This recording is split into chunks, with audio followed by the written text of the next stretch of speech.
dawladda hoose magaalada Burco ayaa saaka hiirtii hore ku hanbabartay dhismaha wadada isku xidha saylada xoolaha Burco iyo kantaroolka magaalada Odweyne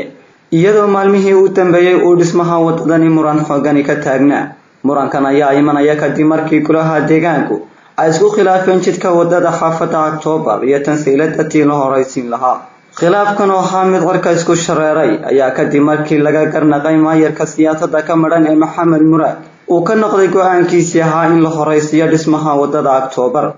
jidka wadadani ayaa amil lagu hirgelinayo sibiriyo jay khaliya iyadoo haba yaraateen loo adeegsan doonin wax taamura taasi oo cabiya fadeexad ku noqonaysa golaha deegaanka magaalada Burco si kastaba ahaatee maayarka magaalada Burco Maxamed Muraad oo faramarnaan ku faamaya ayaa hadaladiisii waxaa ka mid ahaa sida tan aanu hawsheedii shaqadeeda ku jirnaa wadadan dheer ee saylada ila controlka Odweyne wadadaasi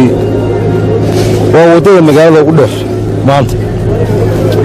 waana wadada ugu ballaaran sidoo kale waxaa halkaasi ka hadlay maayar ku-xigeenka magaalada Burco Maxamed Xasan Jaamac Oday iyo barasaafka gobolka Togdheer Maxamed Ibraahim Aadan Qabo oo iyana dhankooda ka warbixiyay dhismaha wadadani iyadoo barasaafka gobolku uu baryahan dambe faragelin baan ku hayay golaha deegaanka oo iyana xilkoodii gabay wadadii 3 kiiloomitir ahayd ee ka soo bilaabaysay hoteelka Cawaale Suqaar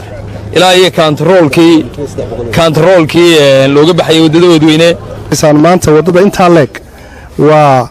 intan maraya xataa Hargeysa ku ahayn Burco waxay kaga fiican tahay degmooyinka kale ama gobolada kale Tom Blanka Burco uu ka wanaagsan yahay Tom Blanada kale waxa weeyaan wuxuu leeyahay dhul flaada oo isku siman oo buu leeyahay wuxuu markaa hadiyo jeer wadooyinkoodu way waaweyn wada inta leeg oo laga hirgeliyay oo 4 baabuur labana sii socdaan labana soo socdaan oo wadooyinkii caalamka weeye Maxamed Taajir Maxamuud Jesto shabakada caalamiga Jarcan News magaalada Burco